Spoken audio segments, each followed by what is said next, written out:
Every year, another school shooting occurs in the USA, and the entire world looks on and shakes its head in disbelief at the country's gun laws.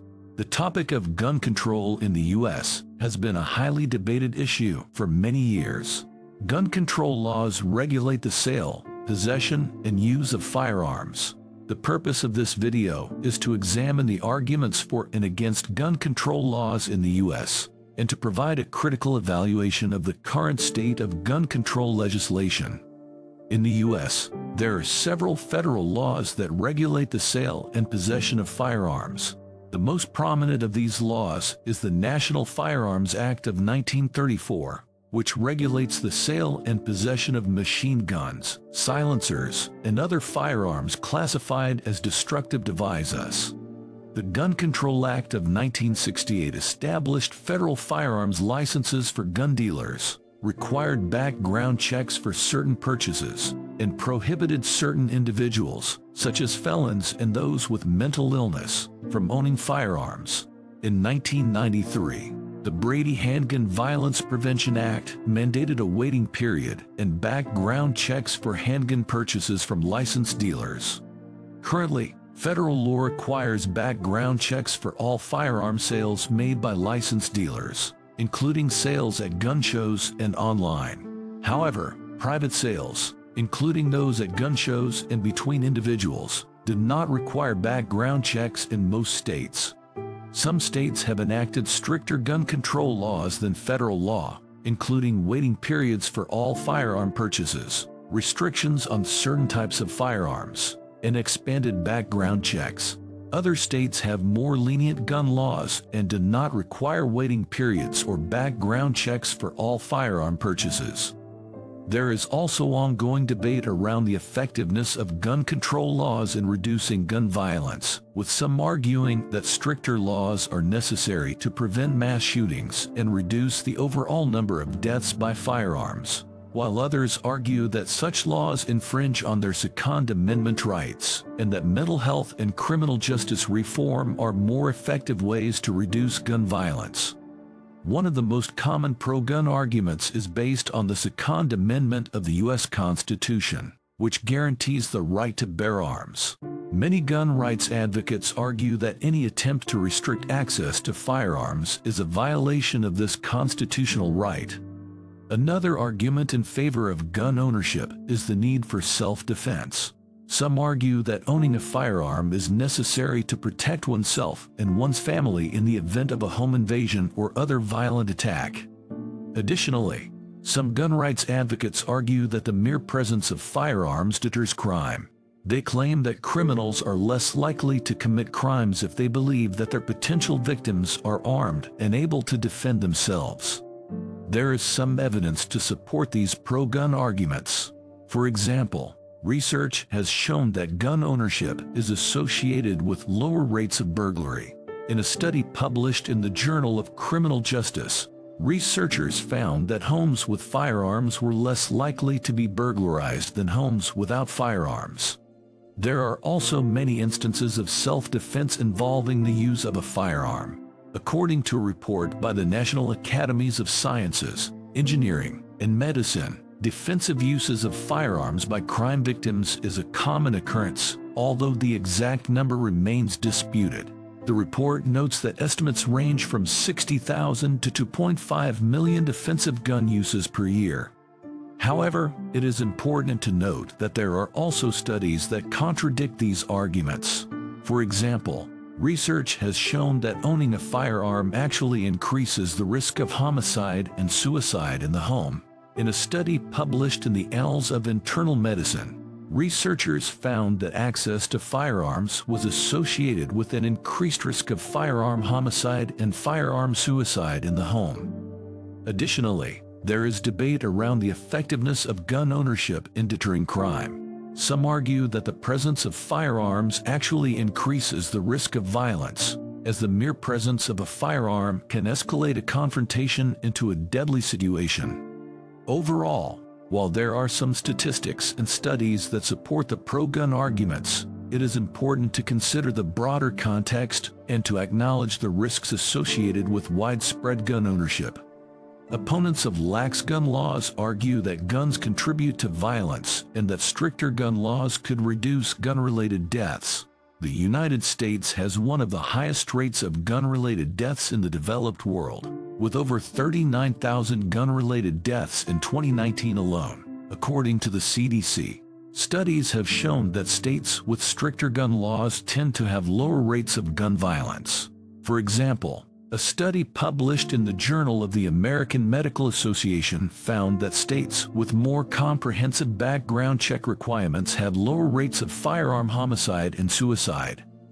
Furthermore, anti-gun advocates argue that easy access to firearms contributes to mass shootings, such as the tragic events that occurred at Sandy Hook Elementary School and Stoneman Douglas High School. According to a study by Everytown for Gun Safety, there have been at least 300 school shootings in the U.S. since 2013. This has led to calls for stricter gun laws and regulations, including a ban on assault weapons and high-capacity magazines. Critics of lenient gun laws also point to the fact that many gun-related deaths are suicides. According to the CDC, over 23,000 of the 39,000 gun-related deaths in 2019 were suicides. Studies have shown that access to firearms increases the likelihood of suicide, with individuals who have access to firearms being at a higher risk of dying by suicide than those who do not. Overall, anti-gun advocates argue that stricter gun laws, including comprehensive background checks, restrictions on assault weapons and high-capacity magazines, and increased regulation of gun sales, could help reduce gun-related deaths and make communities safer. Despite the existence of some gun control measures in the U.S., including background checks, waiting periods, and restrictions on certain types of firearms, gun-related deaths and injuries continue to occur at alarming rates. In fact, according to the CDC, in 2019, there were over 39,000 deaths and 80,000 injuries related to firearms in the U.S. This indicates that the current gun control laws in the U.S. are inadequate and that stronger measures are needed to address this public health crisis. One way in which gun control laws could be strengthened is by implementing universal background checks.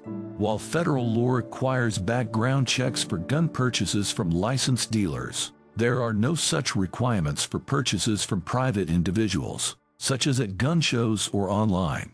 This loophole allows for individuals who would not pass a background check to still obtain firearms, contributing to the epidemic of gun violence. A 2019 study found that states with universal background checks had 15% lower firearm homicide rates than states without such laws, indicating that this measure could be effective in reducing gun-related deaths. Another way to strengthen gun control laws is by limiting the availability of certain types of firearms, such as assault weapons and high-capacity magazines. These weapons are designed for rapid and efficient killing, and have been used in numerous mass shootings in the U.S.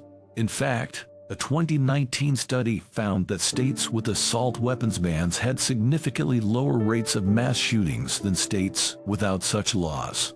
Limiting the availability of these weapons could help to reduce the frequency and lethality of mass shootings, as well as other forms of gun violence. Finally, increasing funding for research on gun violence could help to inform effective gun control policies. Despite the magnitude of the problem, the CDC has not received funding for gun violence research since 1996, due to restrictions on the use of federal funds for such purposes. This lack of research has hindered the development of evidence-based policies to address the issue. By increasing funding for research, policymakers could gain a better understanding of the causes and consequences of gun violence, as well as the effectiveness of various gun control measures. In conclusion, while the U.S. has some gun control measures in place, they are clearly insufficient to address the ongoing epidemic of gun violence. Strengthening these laws by implementing universal background checks, limiting the availability of certain types of firearms, and increasing funding for research on gun violence could help to reduce the number of gun-related deaths and injuries in the U.S.